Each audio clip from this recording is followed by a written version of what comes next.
नमस्कार दोस्तों, स्वागत है आपका एक और नई वीडियो में। तो आज की वीडियो में हम देखेंगे रसायन विज्ञान की कुछ और महत्वपूर्ण अभिक्रियाएं।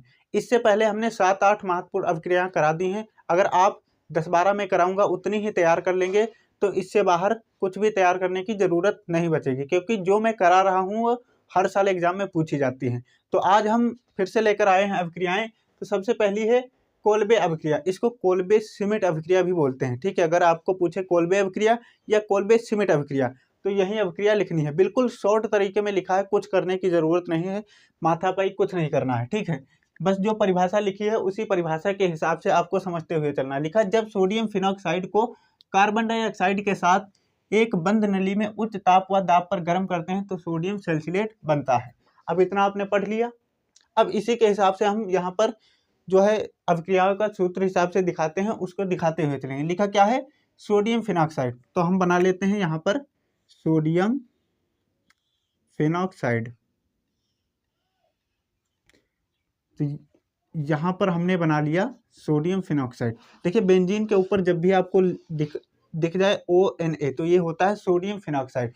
लिखते हुए बात को हम चलेंगे, फिर पहले हम समझ लेते हैं। सोडियम फिनॉक्साइड लिया, फिर इसको कार्बन डाइऑक्साइड के साथ CO2 के साथ एक बंद नली में, इसका कोई प्रतीक तो लगाना नहीं है यहाँ पर, उच्च ताप व दाब पर।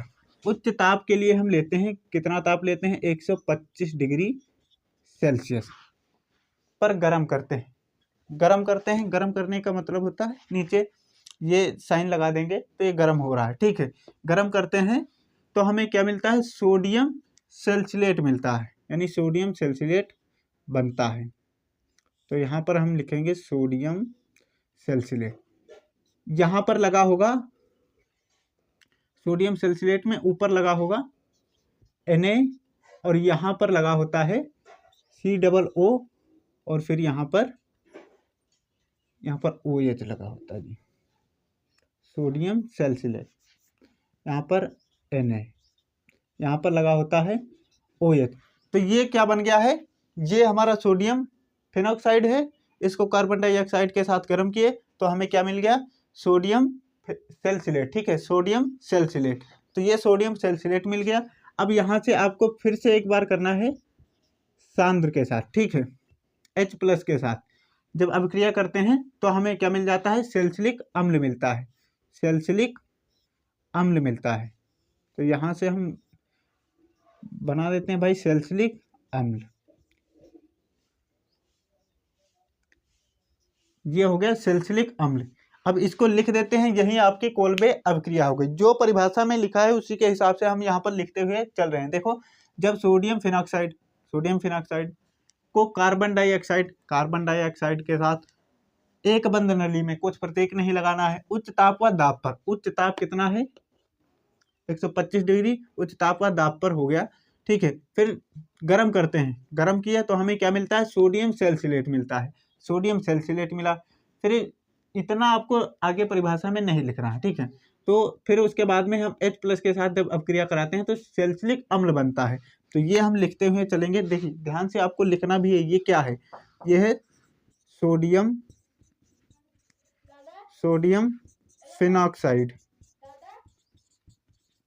फिनॉक्साइड और यहाँ पर ये क्या बन गया, सोडियम सैलिसिलेट और यहाँ पर ये क्या है, सैलिसिलिक अम्ल।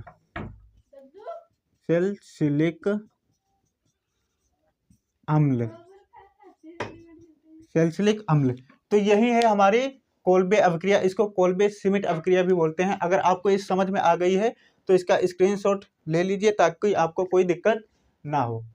तो उम्मीद करता हूँ ये अभिक्रिया आपको समझ में आ गई है। अगर आपको समझ में आ गई है तो वीडियो को लाइक कर दीजिए। अभी हम देखेंगे और जो हमारी महत्वपूर्ण अभिक्रियाएं हैं उनके बारे में। चलिए अब हम समझते हैं अगली महत्वपूर्ण अभिक्रिया के बारे में। अगली महत्वपूर्ण अभिक्रिया है फ्रीडल क्राफ्ट अभिक्रिया। ये भी कई बार पूछा हुआ है, जितनी मैं बताऊं उतनी ही आप तैयार कर लीजिए, बस आपका काम हो जाएगा। लिखा है, जब बेंजीन की क्रिया, भाग कौन ले रहा है, बेंजीन भाग ले रहा है क्रिया में, यानी अभिक्रिया में भाग लेने वाला पदार्थ है बेंजीन। तो इसको हम बना लेते हैं भाई, टेढ़ा बेढ़ा है, सब कुछ ठीक है, बस आप समझते हुए चलिए। ये हो गया हमारा बेंजीन। अब बेंजीन की क्रिया किसके साथ हो रही है, मेथिल क्लोराइड के साथ, मेथिल क्लोराइड, अब मेथिल ये मेथ हो गया, ठीक है, इसमें हम जोड़ देंगे क्लोरीन, ठीक है, तो ये मेथिल क्लोराइड हो गया। अब मेथिल क्लोराइड के साथ निर्जल, निर्जल AlCl3 की उपस्थिति में, निर्जल AlCl3, ठीक है, वो भी कैसा है, निर्जल, ये आप लिखते हुए चलेंगे, निर्जल कराते हैं कि उपस्थिति में कराते हैं तो टोलुइन का निर्माण होता है। तो क्या बनता है, टोलुइन बनता है। अभी ये आपको समझ में हो सकता है ना आ रहा हो, लेकिन सब कुछ आपको समझ में आ जाएगा, बस ध्यानपूर्वक देखते हुए चलिए, ठीक है। टोलुइन इस प्रकार से, ठीक है, CH3 यहाँ चला गया और बाहर ये H के साथ क्या निकल जाएगा, HCl निकल गया, HCl, इस H के साथ ये Cl बाहर निकल गया और ये जो CH3 था ये इस वाले बॉन्ड पर लग गया। तो ये हमारी अभिक्रिया कंप्लीट हो गई। अब इसको एक बार ध्यानपूर्वक समझ लीजिए क्या लिखा हुआ। देखिए, जब बेंजीन की क्रिया मेथिल क्लोराइड के साथ निर्जल AlCl3 की उपस्थिति में कराते हैं तो टोलुइन का निर्माण होता है। इस अभिक्रिया को फ्रीडल क्राफ्ट अभिक्रिया कहते हैं। जब बेंजीन की अभिक्रिया या बेंजीन की क्रिया, ठीक है, बेंजीन की क्रिया मेथिल क्लोराइड के साथ निर्जल AlCl3 की उपस्थिति में कराते हैं तो टोलुइन का निर्माण होता है और बाहर क्या निकल जाता है, हाइड्रोक्लोरिक अम्ल निकलता है या वो HCl निकल जाता है। तो इसमें हम लिखेंगे ये क्या है, ये है बेंजीन। लिखना भी आपको है कि क्या है और क्या नहीं, और इसको तो रहने दीजिए, बस इसको लिख दिए। मेन जो प्रोडक्ट हैं उनके बारे में आप लिख देंगे। ये क्या है, ये टोलुइन है, टोलुइन, ठीक है, तो इसके बारे में हमने लिख दिया। दो ही आप दर्शा देंगे, बस आपकी अभिक्रिया कंप्लीट हो गई। बहुत सिंपल ही परिभाषा में लिखा हुआ है, परिभाषा के हिसाब से ही हमने यहाँ पर लिखा है और आई होप आपको ये अभिक्रिया समझ में आ गई होगी। तो लिखा क्या है, जब बेंजीन की अभिक्रिया मेथिल क्लोराइड के साथ निर्जल AlCl3 की उपस्थिति में कराते हैं तो टोलुइन का निर्माण होता है, जैसा यहाँ पर लिखा हुआ है। जब भी बेंजीन के ऊपर CH3 लगा हुआ दिख जाए तो आप समझ जाना वही टोलुइन है, ठीक है, वही क्या है, टोलुइन। तो आपको ये ध्यान रखना है। बस अगर आपको बेंजीन पता है, मेथिल क्लोराइड पता है, टोलुइन पता है, तो आप आराम से लिख लेंगे। तो उम्मीद करता हूँ ये आपको समझ में आ गया होगा। अब चलिए अगली महत्वपूर्ण अभिक्रिया के बारे में समझ लेते हैं। आप सोच रहे होंगे इतना तेज तेज बताने की क्या जरूरत है, जैसे रॉकेट छूटा जा रहा है। भाई अभी रॉकेट के हिसाब से ही हमको पढ़ना पड़ेगा, क्योंकि अभी देरी हो चुकी है, पहले से आपने पढ़ा नहीं था, हमने भी आपको हो सकता ना समझाया हो, तो इसलिए अभी जरूरी है पढ़ना। अब आप हमारे साथ जुड़ जाइए और लगातार क्लासेस लीजिए ताकि एग्जाम में अच्छा स्कोर कर सकें। तो चलिए अगली अभिक्रिया के बारे में समझते हैं। अगली जो महत्वपूर्ण अभिक्रिया है उसका नाम है रोजेनमुंड अपचयन अभिक्रिया। इसके बारे में चलिए समझ लेते हैं। लिखा हुआ है, जब एसिड क्लोराइड का H2 द्वारा PD बेरियम सल्फेट, इसको उत्प्रेरक बोलते हैं, ठीक है, की उपस्थिति में अपचयन कराते हैं तो एल्डिहाइड बनता है। आपको थोड़ा सा ही याद रखना, बस एक लाइन आपसे याद नहीं होगी क्या, एक लाइन आपसे अगर याद होगी तो समझ लो पूरा आपसे अभिक्रिया याद हो गया। यहाँ तक अगर आप याद कर लेते हैं, ये तो हम क्या लिखें, इसे रोजेनमुंड अपचयन कहते हैं। भाई जो लिखा है उसी को कह दिए, इसे रोजेनमुंड अपचयन कहते हैं। यहाँ तक आपको याद रखना है, 2-3 पॉइंट है वो आपको याद रखने।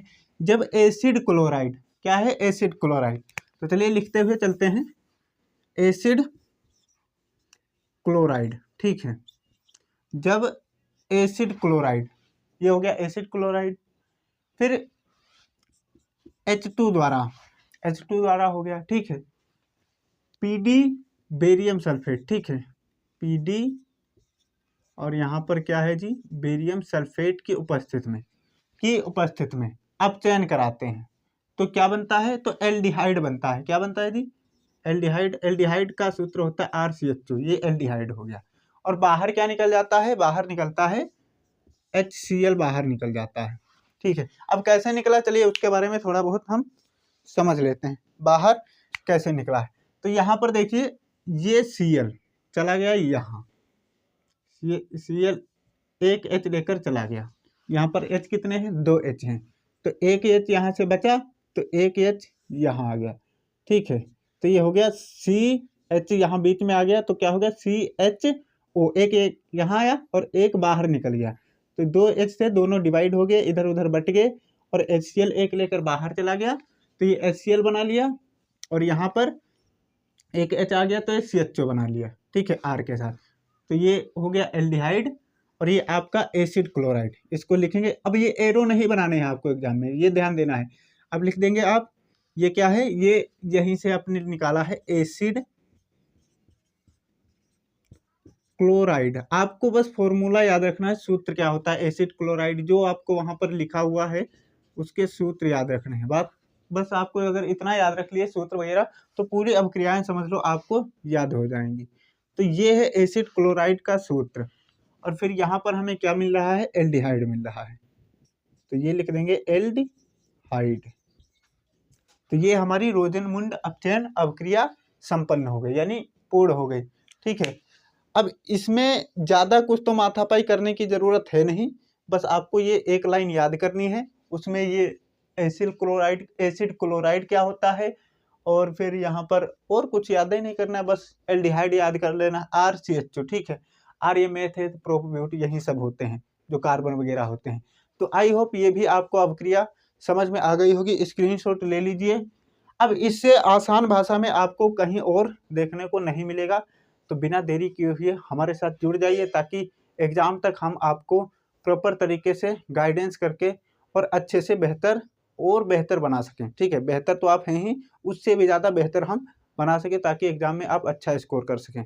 अगर आपको अभिक्रिया समझ में आई है तभी सब्सक्राइब कीजिए। मिलते हैं नई वीडियो में, तब तक के लिए दोस्तों के साथ शेयर कर देना। जय हिंद।